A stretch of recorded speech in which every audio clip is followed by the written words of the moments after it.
Advice and opinions expressed by the host of Autism-Live and her guests are meant solely as suggestion and should not be in any way construed as child-specific advice. The Center for Autism and Related Disorders advises working with a board-certified behavior analyst who has experience with autism before starting any intensive behavioral intervention. Any choices you make in determining your child's treatment are completely at your own discretion.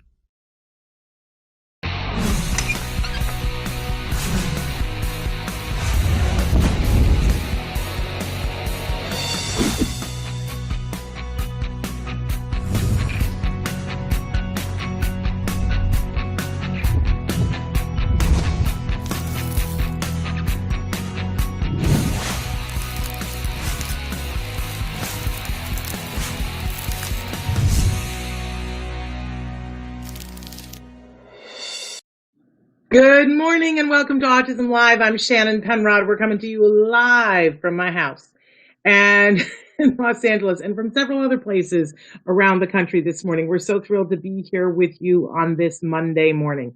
Boy, the ex-school teacher in me loves a good Monday morning. It's a fresh start. It's a new day. It's an opportunity to look at something and change something or do something new because it's a fresh start on a Monday.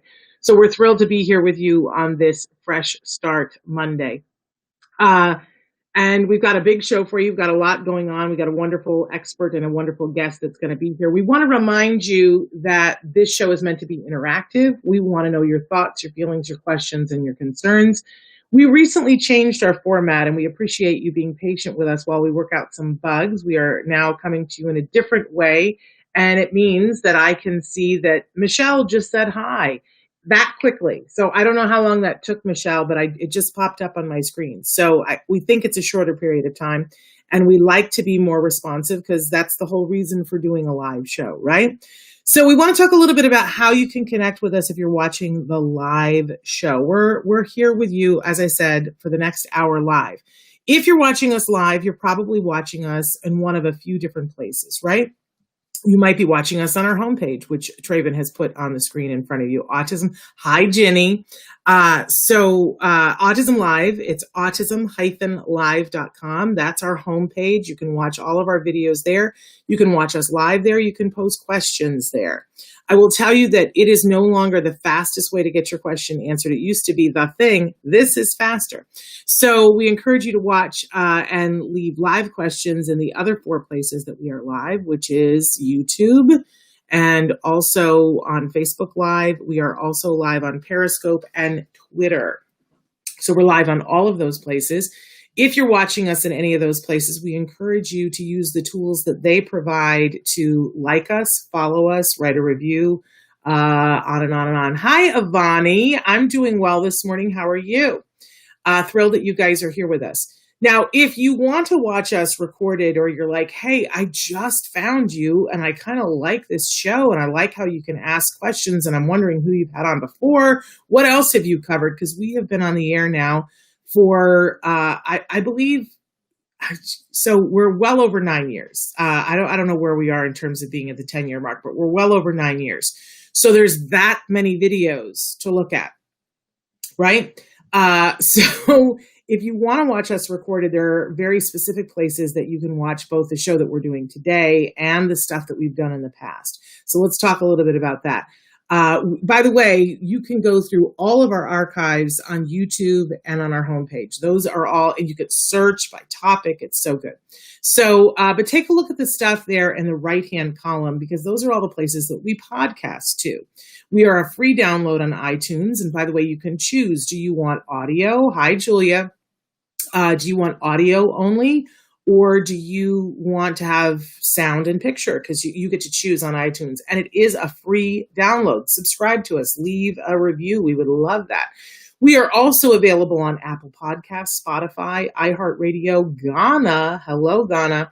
And now newly on Amazon Music, which everybody needs to check out. That's a brand new platform. I know for the whole last month I was teasing that we were coming to some new places. And that's kind of what I was talking about. We are also available on Audible and Deezer, and that's just the beginning of the list. We are available as a podcast. Hello, Julia. In many, many places. Now, our criteria is that we like to be free wherever we are. So if you can think of a place that has podcasts and you have not seen us there, and it is a place that makes podcasts available for free, let us know. We'd be happy to search that out. And Traven is so good. He sets that up, and we're clapping back to Julia. Okay, you guys. I want to mention at the start of the show, it's something that I always like to mention to you guys, that we have a lot of experts that come on the show. I'm not one of them. My credential to be here is that I'm a very grateful, wonderful, proud, well, I'm not wonderful, but I'm proud of the wonderful son that I have that was diagnosed with autism. Good morning, Jacinda. Thrilled to have you here. My son was diagnosed at 2.5. Excuse me. And he's doing great. I was a little late getting started this morning because we were deciding by tonight at midnight, he has to narrow down which colleges he's going to and who he will go, who, if anyone, that he will do early decision. It's that time. Pinch me, somebody, but not too hard. I bruise easily. So I'm so grateful. But this does not make me an expert in the field of autism. Let's be really clear about that. Yes, I have been hosting shows about autism now for, 13 years, and interviewed a lot of people. I'd like to say that I have an informed opinion, but not an expert. So please don't confuse me with the experts that we have here on the show. Please confuse me with somebody that cares deeply about your journey. And I say you because we welcome here on the show the larger autism community. So that starts with individuals who are on the autism spectrum. We want to serve those individuals. And we also want to help everyone who loves those individuals so that they can be of better support and find more resources and more information. And, that's what we're about here. Information and inspiration. That's the purpose we would like to serve here for Autism-Live. We want to help all of those members of the autism community so that they do not feel like they are alone. No one is alone. We are all different. That is absolutely true, but no one is alone. And together we have a very large, large voice. So, but don't confuse me with an expert. Confuse me with somebody who wants to help that large autism community, which starts with individuals on the spectrum. I want to be clear about that. Okay, so we also want you to know that on Mondays, we like to start off the week with something we fondly refer to as the jargon of the day. This is when we take on one word, one phrase, one acronym. We try to figure out what in the hey nani nani are the experts talking about? What does this have to do with us? And why should we bother to learn this term? I'm seeing somebody wrote in, I have 2 girls, one is autistic and the other little girl can't switch off before bed. And the school said we would do a referral originally, and now they have changed their mind. Ooh, well, Bonnie's going to be here in a little while. Let's bring that up to her.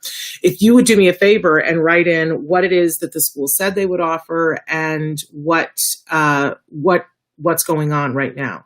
Go ahead and write that into us. But anyway, jargon of the day. So Traven, what is our jargon today? Ooh, expressive language. It's an oldie but a goodie. We like that. We're back to school. in some ways, we're back to school, and in interesting ways, right? It's like that Chinese curse, may you live in interesting times. We are living in some interesting times, y'all. Right? So you'll hear this term used a lot in school setting, and I'm going to be willing to guess that on Thursday, our other jargon of the day will be receptive language. So let's talk a little bit about expressive language, because this is sometimes a large area of concern for individuals who are on the autism spectrum. We're going to give you first the actual definition that the experts give you, and I'm going to see if there's anything to be made fun of. Expressive language, the production of language, including speech, signing, and or gestures for communication. All right, it isn't one that we can make that much fun of, right? Which is good. We don't want to have to make fun of definitions because they're so inscrutable, right? So I love here, though, the reminder to us that it is language that includes speech, signing, and or gestures for communication. What we really need to think of, and let's go on to our working definition so that we can get all clear about this. This is the child or the individual, anyone's ability to communicate their needs. And I always try to think of it as arrows going in and going out. So anything that I have from me going out that's communication, that's expressive. It does not necessarily have to be vocal. I know we all get concerned about the vocal speech thing, right? And we all want vocal speech for ourselves and for our kiddos. Listen, I had a terrible bout with nodes on my vocal cords. And, you know, I used to be a performer, and I had had like some sort of upper respiratory thing. And then I went to go perform for a summer in Jackson Hole, Wyoming. And, you know, you do 2 shows a day sometimes, no days off. And so I developed nodes, and they told me that I was going to lose my voice forever if I didn't go on vocal rest. So I had to finish out the summer. So I would go the entire day without saying a word, and then do the performance. And then for 2 months afterwards, I had to speak as little as possible. So for a really lengthy period of time, I was communicating. I eventually tied a string of yarn with a notepad over my neck and a pen so that I could, you know, write notes to people. We all want vocal speech. Vocal speech is faster. It's, you know, listen, it's like I'm making up for it now. I talk so much. Because I'll never forget it. And I think we all should spend a couple of months trying that to see what it is like for a person who is nonverbal, right? Non-vocal. Because actually verbal behavior is what I just did, you know, using our hands, communicating, pointing, our facial expressions, right? Those are all expressive. And we need to remember that only something like 18% of communication in the neurotypical world is vocal. So we always want to be shoring up all expressive language, because that is the ability. Hi, Nasser. And hi, Ivani. We want to be building up expressive language. We want for people to be able to communicate their needs. And so sometimes that means giving them a functional communication that is not necessarily vocal. That doesn't mean we're giving up on vocal speech, but it means that we are giving somebody the right to be able to communicate their needs in the way that they can access right now. So I know there are many of you out there that may have a child who is not yet speaking, and you're concerned about it.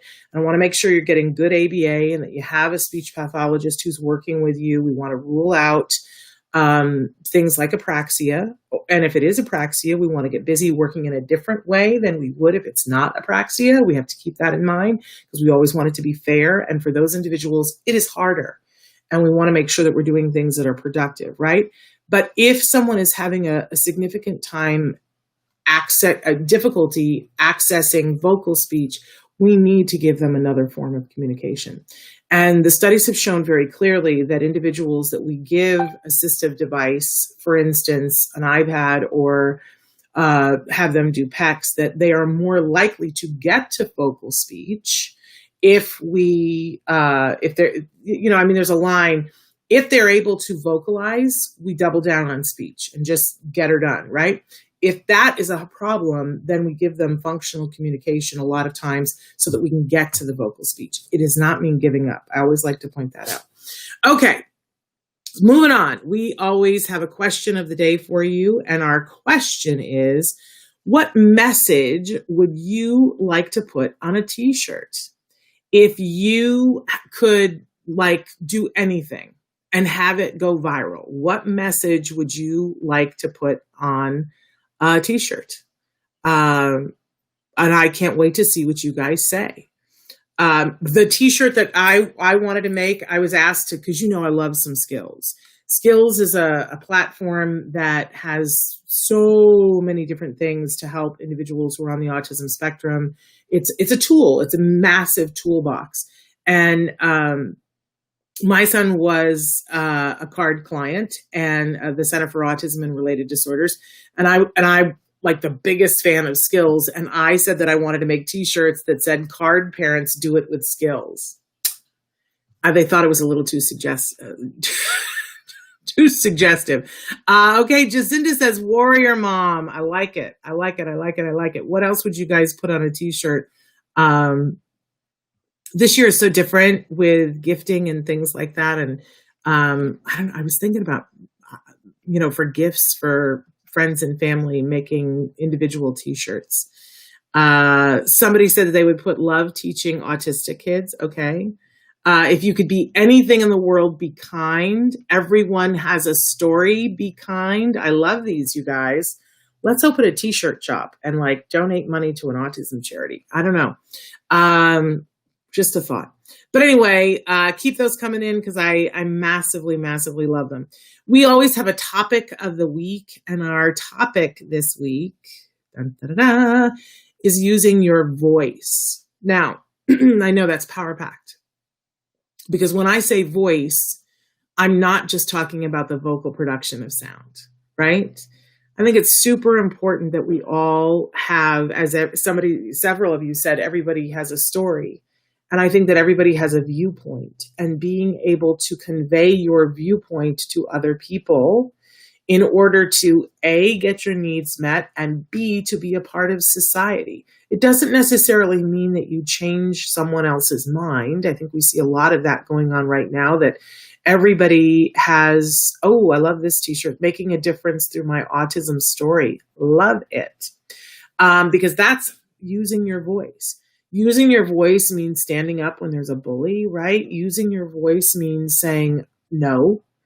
Using your voice means being able to teach other people to be able to say no.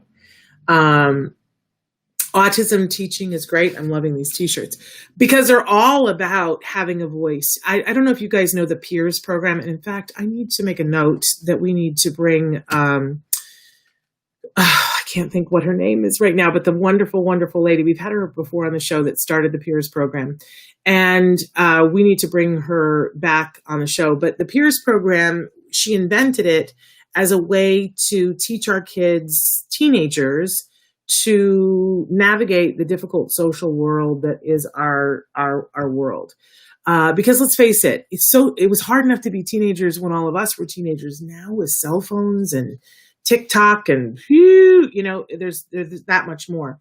So she created the Peers program, and what I especially love about it is Liz Lageson. That's who it is, Dr. Liz Lageson. I knew it would come to me eventually. But it's two courses that are run at the same time. So the teenagers are taking the course and they're working together on things and they get homework.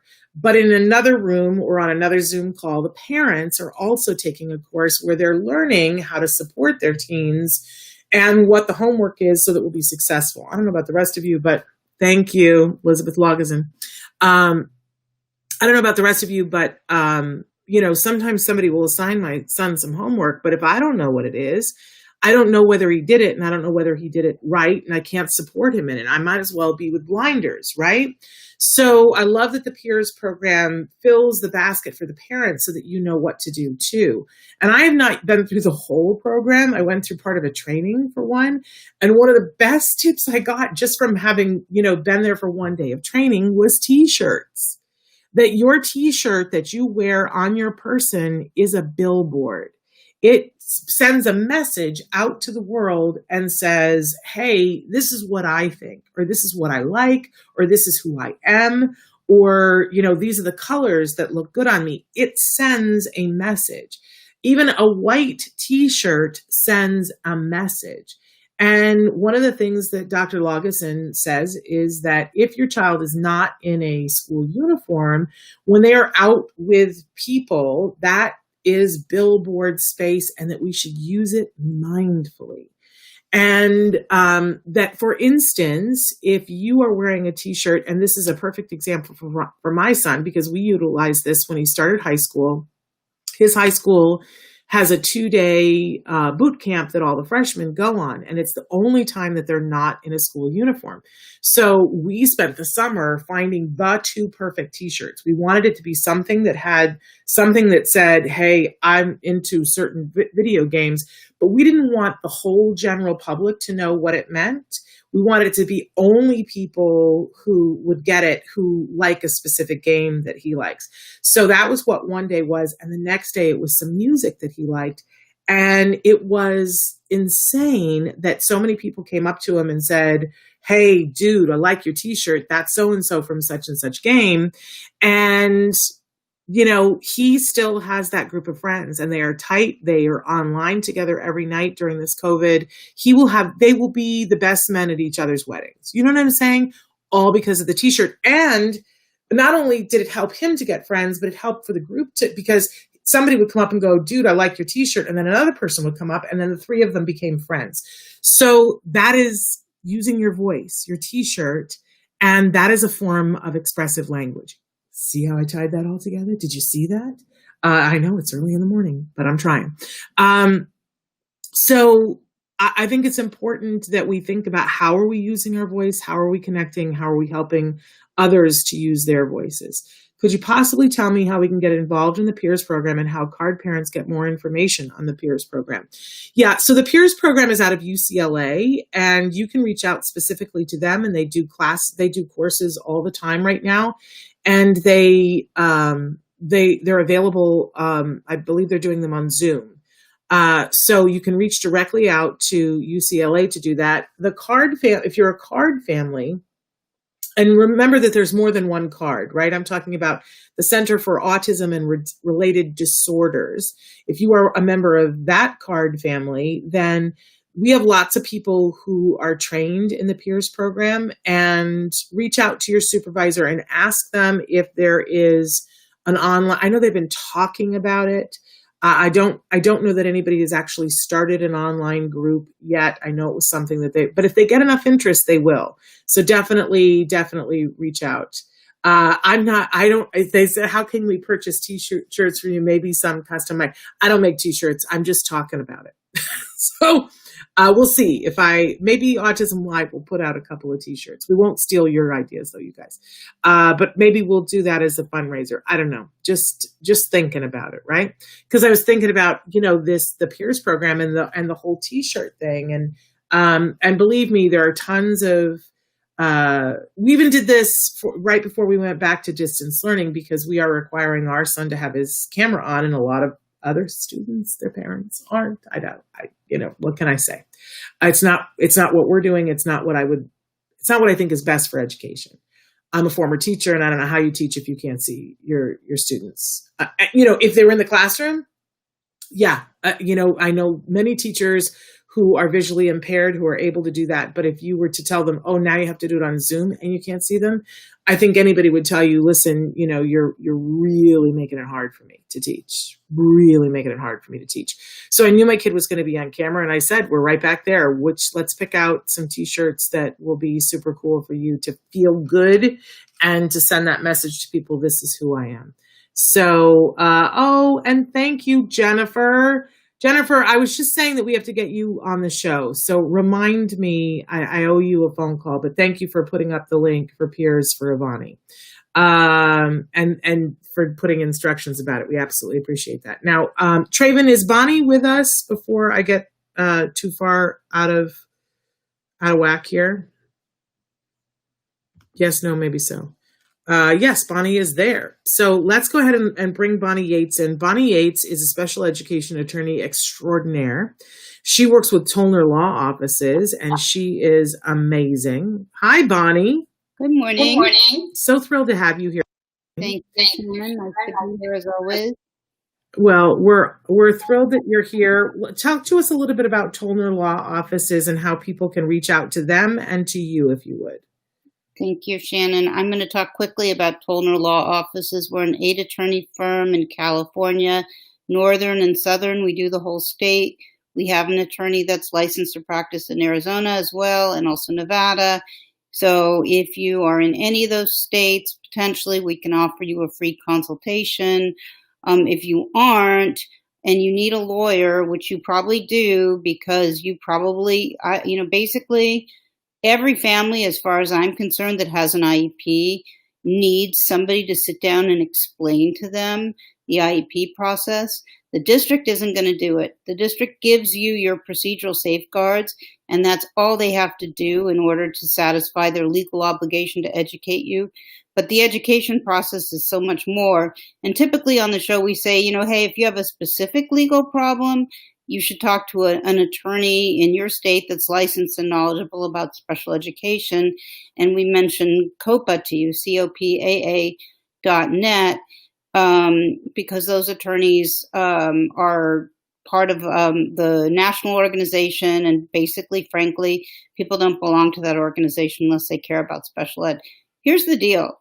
I've been lucky enough recently to interact with some people on Autism-Live who reached out to me independently of the show to have a consultation. And surprise, surprise, I haven't really talked to anybody yet who doesn't have specific issues. I mean, I think every person does have specific issues. And the reason they have specific issues is they don't understand the systemic problems of special ed are not unique to their school or their district. They're nationwide because it's an underfunded mandate. And so when we sit down and we talk with parents, there's a whole lot of preheating of the oven cycle where we just have to explain to you how the system really works as opposed to what you've been told. In the autism context, if I get a 3 or 4-year-old, more times than not, people haven't adequately explained to that family how brain plasticity works and how ABA therapy works.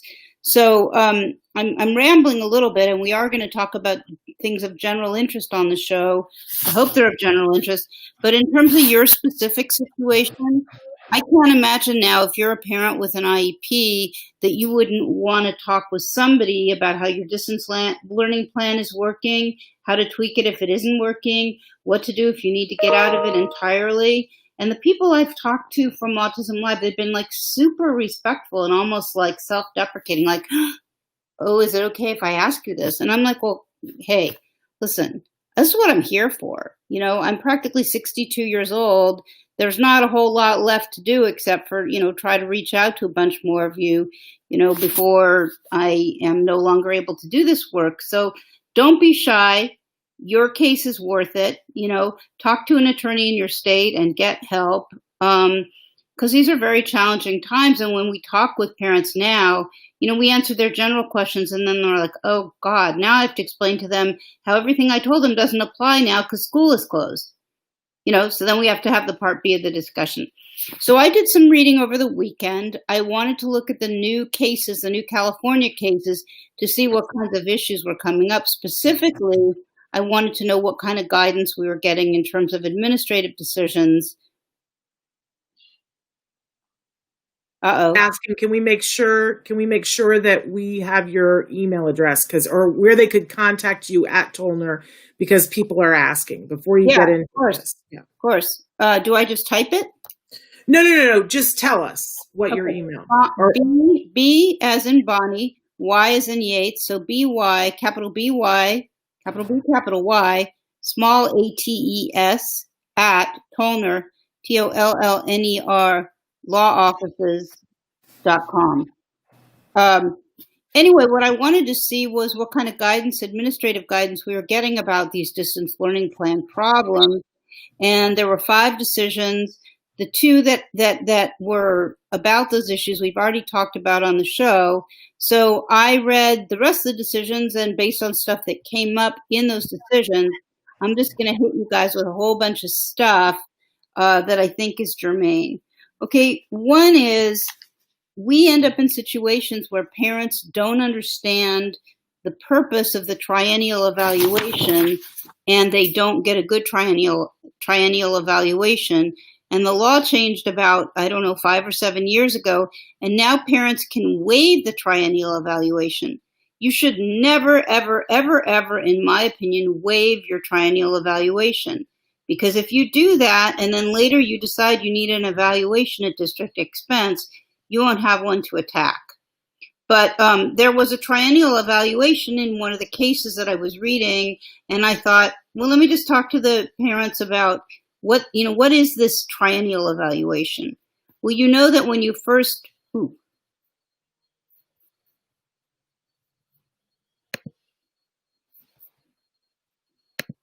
sorry, I don't know. I've got to turn my phone off, I guess, because it. Can you hear me, Shannon, or no? Yeah, sorry. I can hear you. Okay, sorry about that, you guys. I have to kill my phone. I figured out how to kill my phone. Okay. So, you have your initial evaluation at age 3. Theoretically, that's the soonest you could have IDEA services. And And then there's another evaluation 3 years later. And, parents might be like, God, I'm so burnt out on all this. I'm stressed. I don't really want to put my kid through another evaluation. So I wanted you to just understand where the triennial evaluation fits into the general framework. So let me just read you a little bit about the triennial evaluation. It's different than the annual evaluation, because the annual evaluation is just like a progress assessment, essentially, and it doesn't require a reassessment, although you can ask for a reassessment anytime you feel like you need one. But the triennial evaluation is going to revisit the question of whether the student is still eligible for special education and related services, and you could either view that as like, well, that's crappy. They're going to try to take away my eligibility. I think the other way of looking at it would be, no, we want to make sure that if your child doesn't qualify anymore, that we sort of are not saddling him with a bunch of obligations that might not be educationally relevant. So, as I said, the annual doesn't require an assessment, but the triennial does. So Can I just ask a question, Bonnie, in your experience? Because I know a lot of people who have had a hard time getting an IEP to begin with, Yeah. but once people have an IEP, I don't know a single parent where the school was like pressuring them to get rid of the IEP. In fact, I know parents who said, I'd like to let the IEP go, and that they've said, no, you still qualify. In your experience, though, as an attorney, have you I see that it's really hard to get into the groove and get your services started, but once services start, I don't see schools understanding that a child could get to the point where they no longer need services. What about from your point of view? LA Unified, for kids that had intensive ABA, started targeting those kids if they were high functioning. And I've done a case, and I know there are more, where they said that the autism had no educational impact, and they tried to make the student ineligible. Okay. All right. Parents would be afraid to consent to the reevaluation, like, oh, they're going to take away my eligibility and my services. That is right. It's true, Shannon. It's pretty unlikely. It does happen. It's certainly not our biggest, Okay.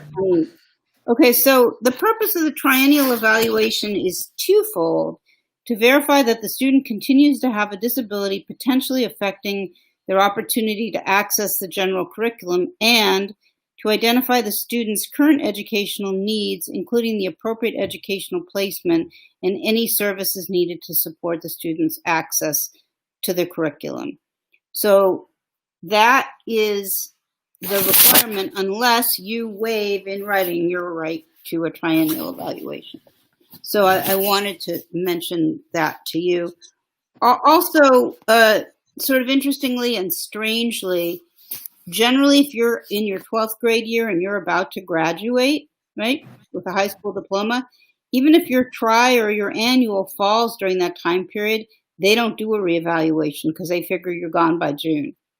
So if you want, a reevaluation and you're going to graduate from high school with a high school diploma in the next little bit, if you want the kid to be, or the student to be reevaluated, you're going to need to ask them to do that and kind of talk them into the whys of that.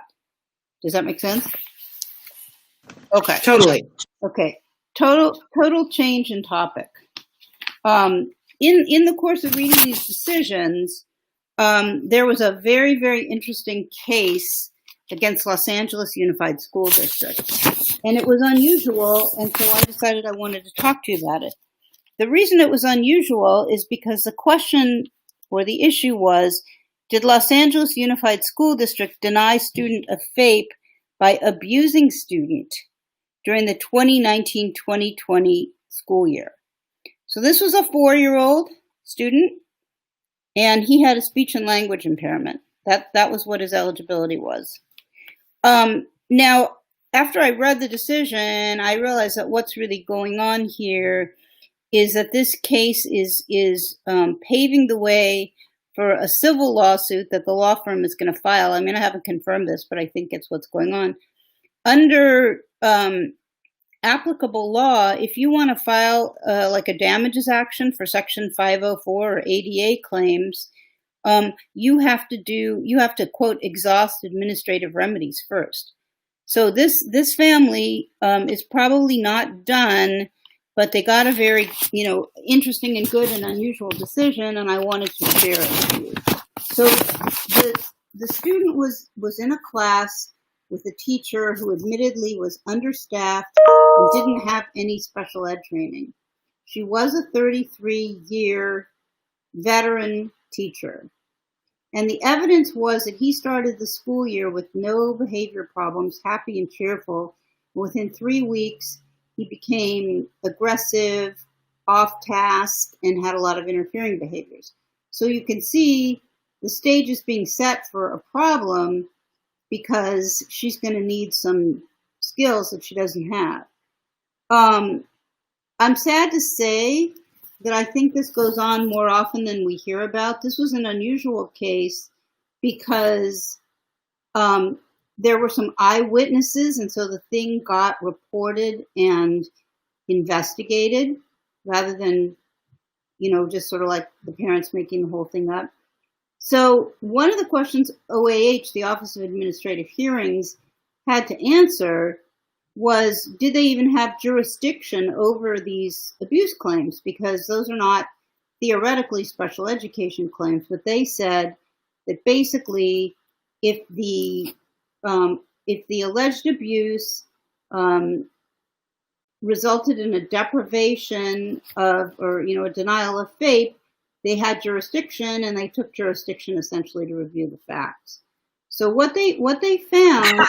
Excuse me, 1 second. That, to me, I just have a problem with that, because how could anybody, if there is abuse, and abuse is a big word, there's so many different types of abuse, but if we're saying that somebody is being abused in a learning situation, how could that not affect their FAPE? Well, you don't have to go there. You just have to see how it all rolled out in this case, and it'll make more sense, I think. Okay, so OAH basically said they looked at the district did this investigation and concluded that the teacher should not be prevented from returning to the classroom. Now, they removed her from the classroom and put her on paid administrative leave, but she was back 2 weeks later.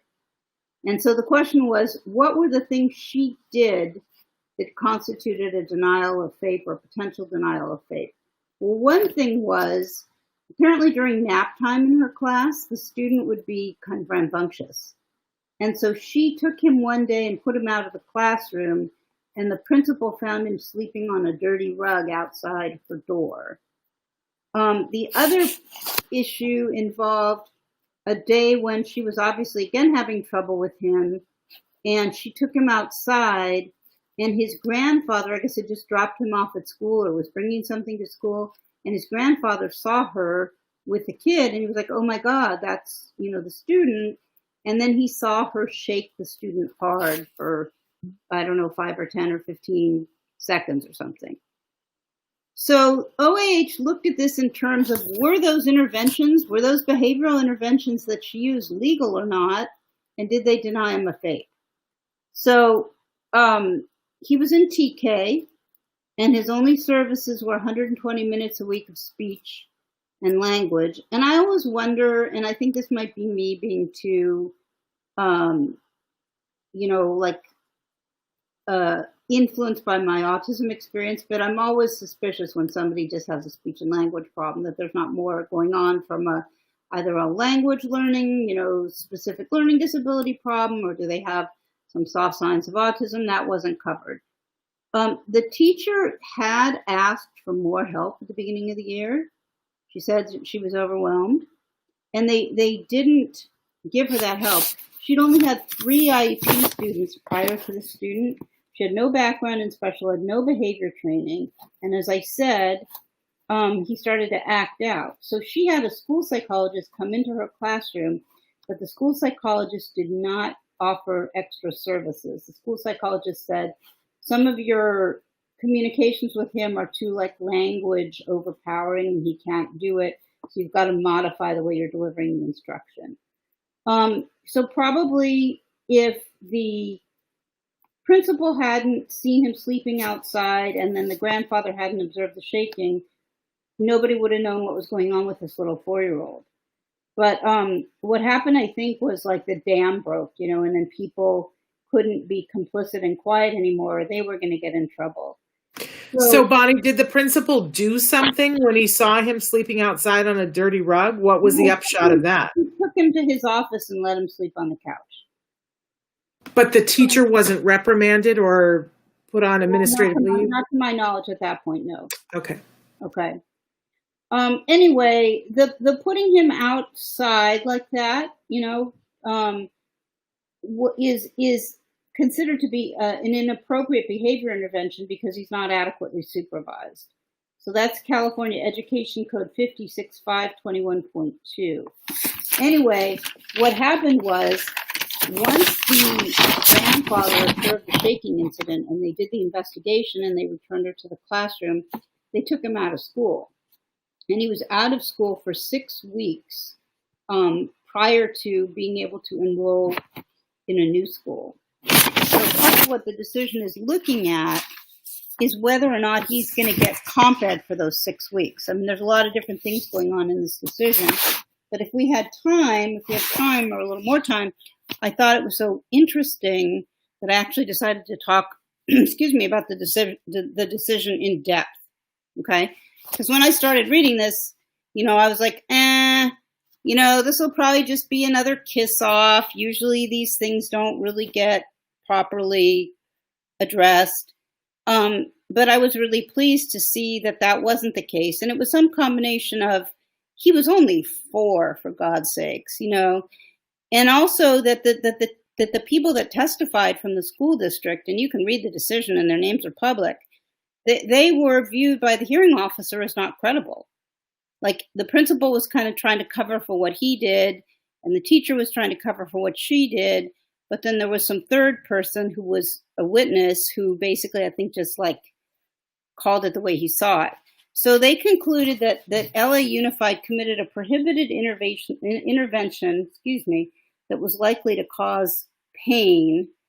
And I will supply you, I brought them to the show, but we might run out of time, but I will supply you with the education code sections on emergency behavioral interventions. But the gist of it is that you have to, first of all, you cannot use interventions that cause pain or humiliate the student or are an affront to their dignity.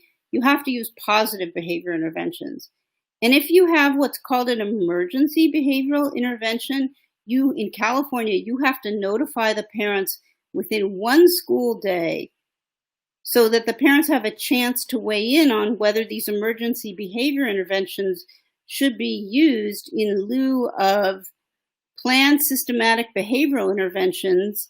And you're supposed to have a behavioral emergency report immediately completed and put in the file of the student.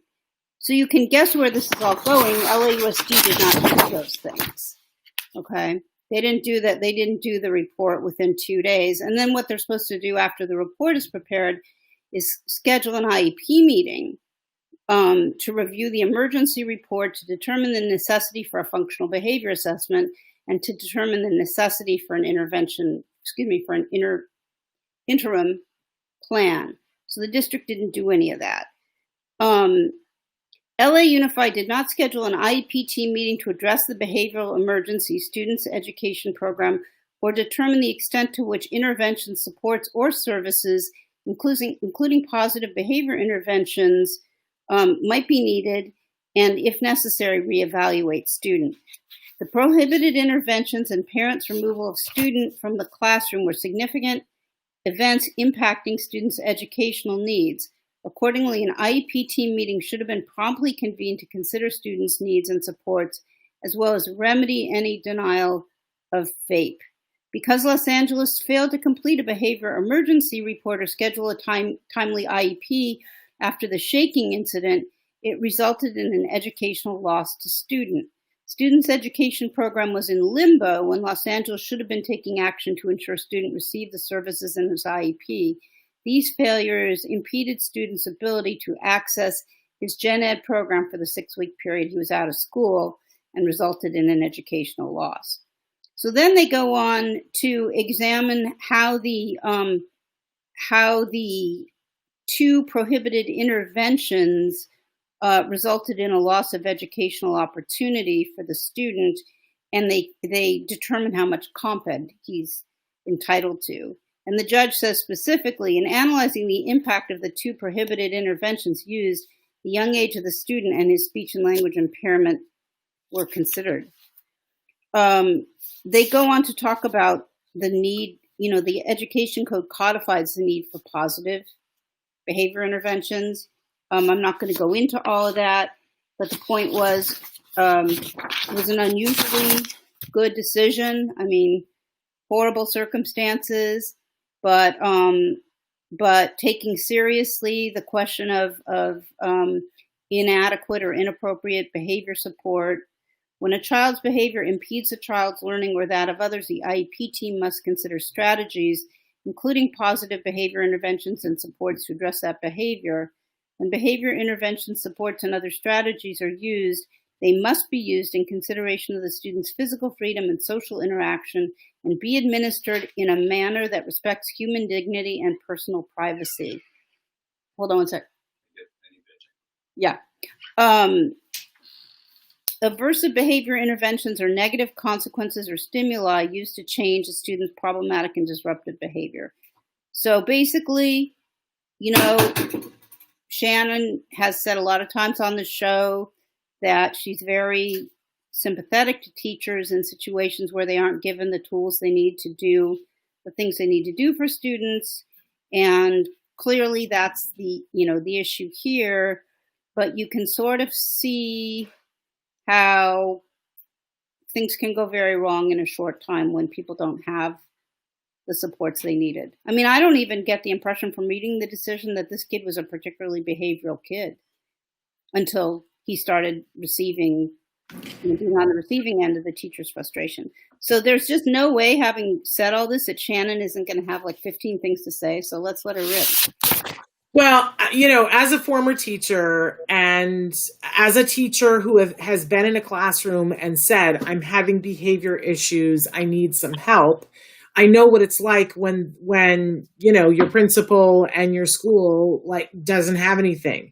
It's like the Wizard of Oz when, they go into the bag and he goes, oh, I don't have anything for you.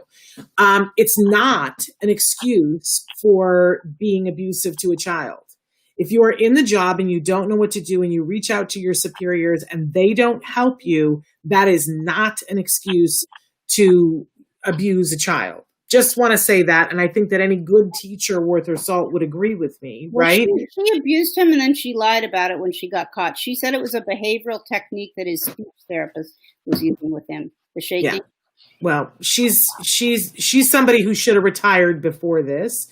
But I tell you whose feet I lay it at. I think the principal. If the principal, when you are a principal, you are on campus and you are responsible for all of those kids and you're responsible to know that the teachers are teaching them and not being abusive. I've seen good principals and I've seen bad principals. And I've seen how good principals run their school and they make sure that someone from admin walks through every single classroom unannounced every single day. And if, I would say to parents, if you want to get a feel for, is your child at a good school, ask, does that happen?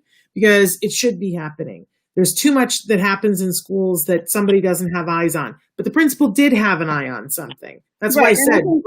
I think the principal's hope was that he was just going to be able to talk to her after the first incident and then it would all go away. I'm sure he wasn't down for having an internal investigation and then having the police be involved. Yeah. Well, that person deserves to lose his job because he didn't feel like checking it out for a child. That goes against everything that they are supposed to do as a principal. So I have no patience with that principal. Just saying. Our kids, when we turn over our kids to be with people to be educated, we have an expectation, and this was not met. And you can tell it riles me right up. But I'm so glad that you shared this with us because I think that there are nuances to this that we need to know as parents how wrong this is. And so this is really good, valuable information. I want to know, we did have somebody, we've got a couple of minutes, Bonnie. We did have somebody who wrote in a question I'm not entirely sure that I understand the question, but she tells us that she's got 2 children, one that is autistic, but another one, her non-autistic child, is someone who cannot switch off before bed. The school said that they were going to do a referral. Now, I assume that that's a referral to get her tested. I don't know. But they go on to say that the teacher said she wasn't sure now and that they aren't having assessments in school because of COVID, that she thinks she's just going to leave the situation as it is. And mom thinks that that's a kick in the teeth. And mom says, yes, that's right. So we've talked about this a lot with you about when they use the excuse for COVID and not doing assessments. What do you want to say to this mom? California Department of Education compliance complaint. If they're not in California, because I don't know for this family, if they're not in California, is it the same everywhere? We're just not sure. Well, it is not necessarily the same everywhere, because CDE has been doing a great job of working with the districts and figuring out these assessment issues. In your own state, they're in the UK. That's even harder. Okay, well, let's just answer the question generally. Okay. I don't know what the laws are at all in the UK, but in the 50 states here, there would be something called child find, which basically means, if your child is not eligible for special education and related services, but they should be. Sorry, hold on. Sorry. No problem. We know you're a busy lady. Well, only when I'm on the air.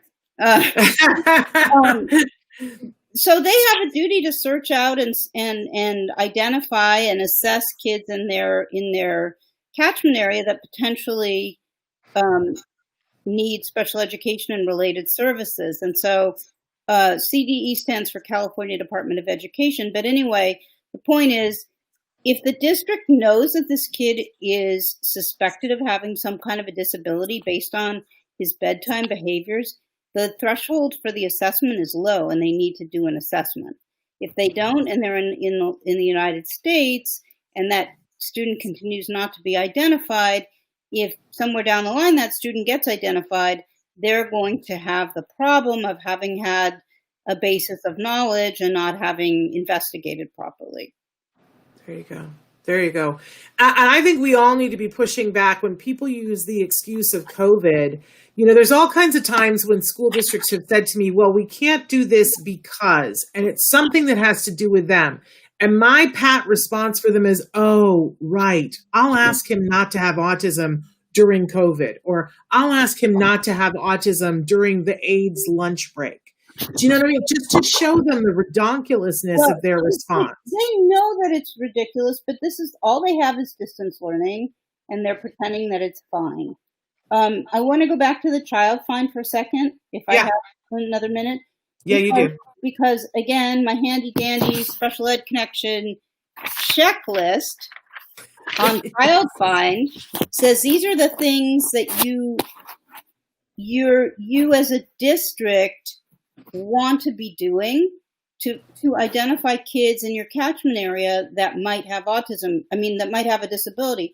And I think this will be interesting to you because it's not just like, oh, the teacher who works with him observes. So what the public schools are supposed to be doing, first of all, is publishing information in the local newspaper annually and on its website about the IDEA process. So that's one thing, is publishing in public papers.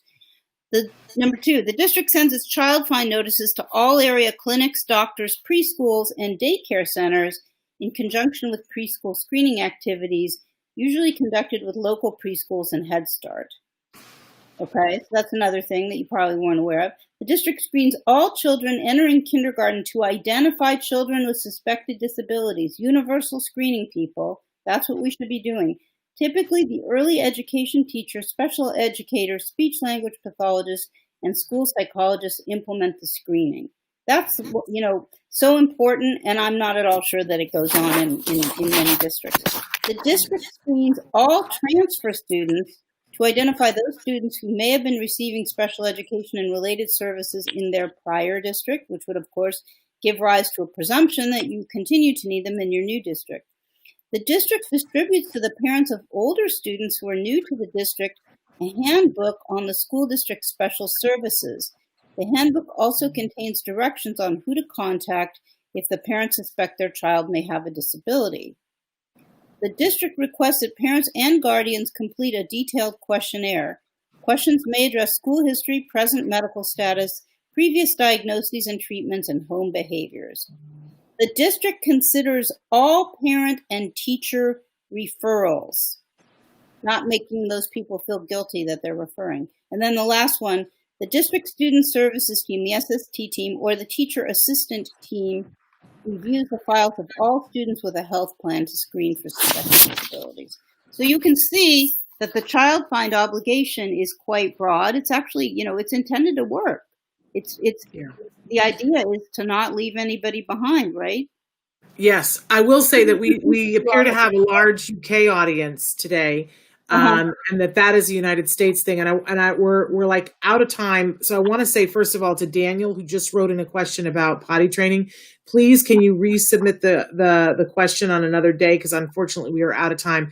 Really quickly, Avani wants to know, can we bring a psychologist from outside to the school district? Do it all the time. We do it every IEP meeting. Yeah.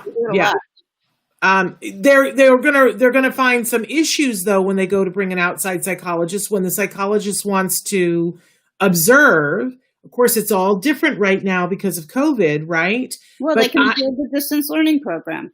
Yes, but in the past, when you wanted to have a psychologist come to view in school, your district could put limits on how long they could watch. I know we talked about that on the show, and we could talk about it again, but 15 minutes is an unreasonable limitation. We're usually able to get 90 minutes or 2 hours because we know what the law is. If that's something people would like to hear again, we could talk about that next week. Okay. I want to make sure though that we just put that out there. Any website I can find all about the Child Find, where would they go to find that information? Rights law, special education rights and responsibilities, or if you just Google Child Find, you'll find a lot of stuff. Google Scholar. Bonnie, you're amazing. I mean, the Child Find is the law in all the states, and people don't know about it. And where it becomes important is if the district doesn't find you eligible for 6 months or a year, they're going to owe you compensatory education for the special education you should have gotten and didn't get in that time period. Anyway. Really good thing. We are out of time, so I want you to take a minute here to just tell us about Tollner Law Offices, where we can find you and where we can find them. Okay, well, I'm going to totally override that because I'm sure people can Google Tollner Law Offices. Okay. My T-shirt, people, says one foot in front of another, brain plasticity rocks. Brain plasticity rocks. That's amazing. So this is a super slog, and you guys are all doing incredible work, not only educating your child, but educating yourselves. And I'm telling you, if you can just make sure you have enough oxygen and put one foot in front of another, and you keep doing this, education works. That's my, so maybe that's my T-shirt. Education works. I love your T-shirt. And we put on the screen Tollner Law Offices.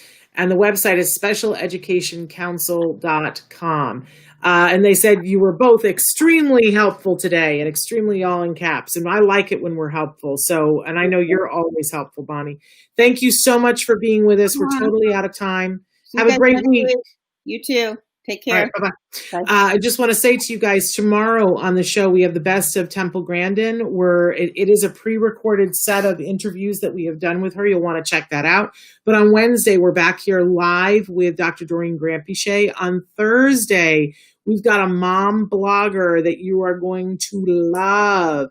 Kirsten, I think is how you say it properly, Hunter is going to be with us from the blog Behind His Eyes. So that's on Thursday. And then on Friday, you guys asked for the research about genetics and autism, and our people got it together and they're presenting on it to you on Friday during Let's Talk Autism with Shannon and Nancy. That's our week. We'll be back tomorrow. Until then, Give your kiddos a hug from me and one for you too. Bye-bye for now.